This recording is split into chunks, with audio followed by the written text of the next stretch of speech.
Let's now quickly understand the Oracle version and release history. So if you look at the Oracle growth and how it has evolved, it's interesting and surprising how it has evolved over the years and how it is still being used. If you take any other computer industry, for that matter, any technology language, over the period of time, it has always become obsolete. Look at 1970s and 80. That is when there is more and more the mainframe system was used. People used programming language as COBOL, and now it is nowhere since year 2000. It is drastically reduced, and it's now very minimal in companies are using the mainframe system. But whereas compare it with Oracle, of course, till early 90s, Oracle was unheard of, or the relational database management system was unheard of. But then still it is being widely used. 90% of the commercial applications are still use the Oracle RDBMS. And why I'm saying 1990 is because that is where when the standard ERP system, be it Oracle ERP, be it SAP, this got wider acceptance since the 90s. So in fact, with Oracle ERP, it became well known from the version 10.7 onwards, I would say. 5 is well known, but 10.7 is much well known. That is when people started using client server technology. That is when around I would say early 90s, around 94, 95.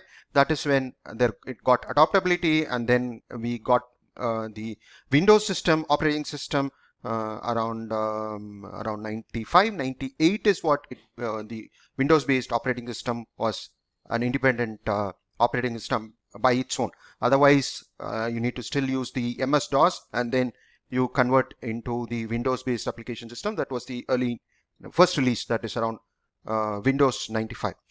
So having said that, the ERP applications like Oracle, SAP, PeopleSoft, all that gave the growth plan for Oracle, because I would say almost all of them was using the Oracle database, and that's where the growth happened for the Oracle database.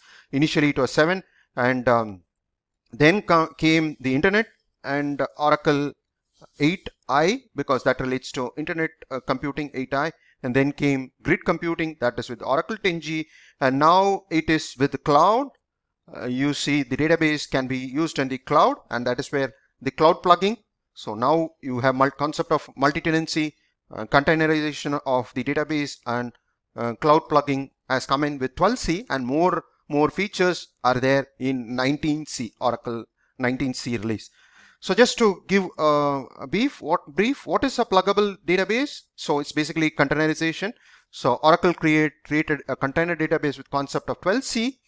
A container database is a main physical database which can contain one or more pluggable database, and also called multi-tenant.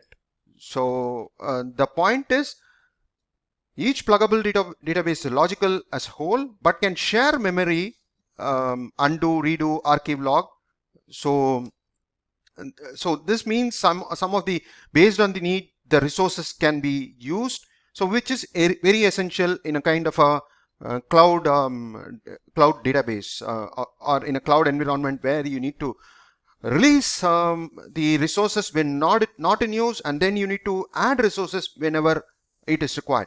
So it's a kind of with the 12c onwards, the cloud database, the concept of pluggable database has come in, and we'll not go into the technicality of this part, because that is more and more technical information, because this course is on the SQL part of it.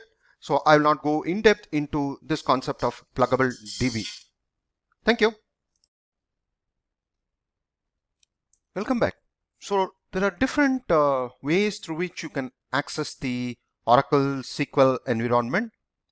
One is that you can have your own Oracle database installed and have Oracle SQL, which is kind of a laborious process. Not only laborious process, it could slow down if you're doing an install on your machine, then it could slow down your machine as well. So it is because Oracle database as such occupies more memory, particularly the RAM. So it is not even when you compare with the MySQL, the Oracle SQL is much more.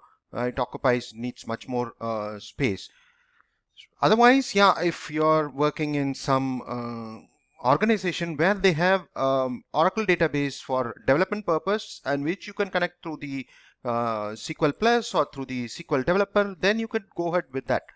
Otherwise, the recommended one is the Oracle Cloud, or you also have just for if you want to learn Apex, then apex.oracle.com is also there.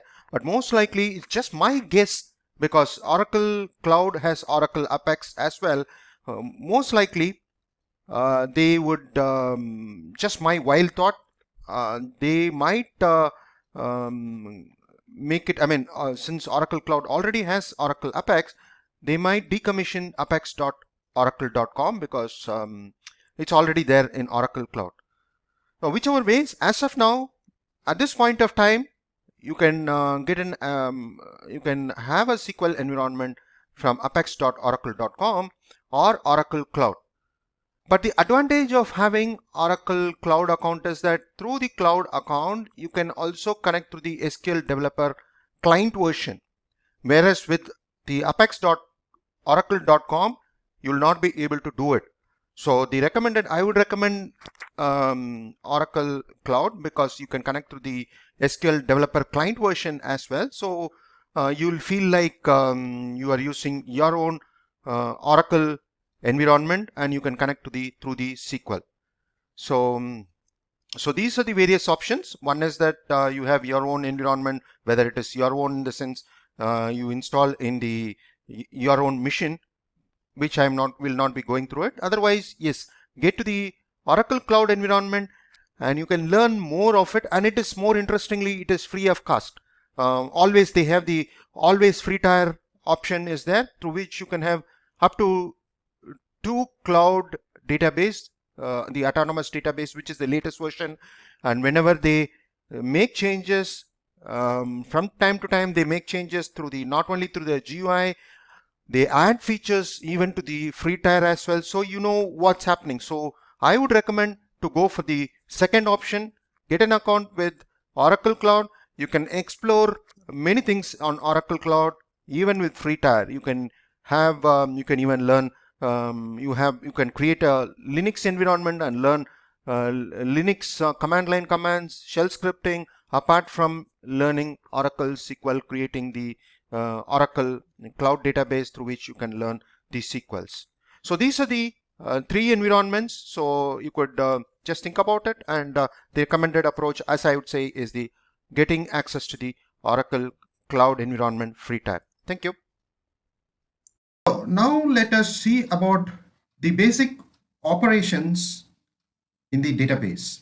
How do we operate using the database? And that is where we'll be using the SQL statement, which is known as the structured query language.